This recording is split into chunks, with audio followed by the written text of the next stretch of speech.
сезона, значи нашиот тим настапува со помлади играчи, како што сами гледате на тренингот, има поголем дел на доста млади играчи, што нас не прави посебно горди, бидејќи сме едни од ретките во Македонија кои што има своја школа во сите категории.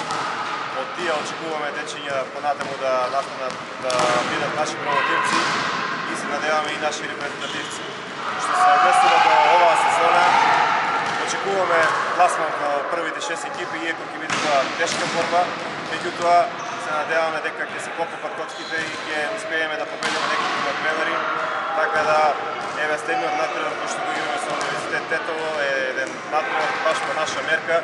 Може би тоа е силен противник, меѓутоа ние се екипираме од надпревар во надпревар, екипата е се поуиграна, така да се надеваме на неизвисен, тврд надпревар, но се надеваме дека ќе израдуваме нашата јавност и ќе успееме да извојуваме победа која што ќе значи многу за понатамошниот тек од првенството. Воедно еве ќе повикуваме и сите љубители на одбојката да дојдат во сабота во 19 часот да дадат подршка и да гледате еден убав надпревар. Четврта половина со екипата на Универзитетот Тетово. Кој има добра екипа, солидна екипа. Се надеваме на победа. Добро тренираме. Екипата во мене е доста спремна.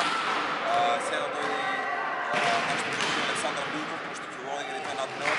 Се надеваме на наредните надпревари.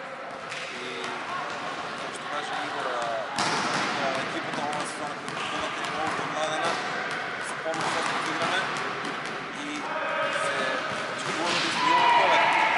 Исто така повикувам публиката во што победа крај. Во 19 часот во сабота да не води и заедно да извојуваме победа.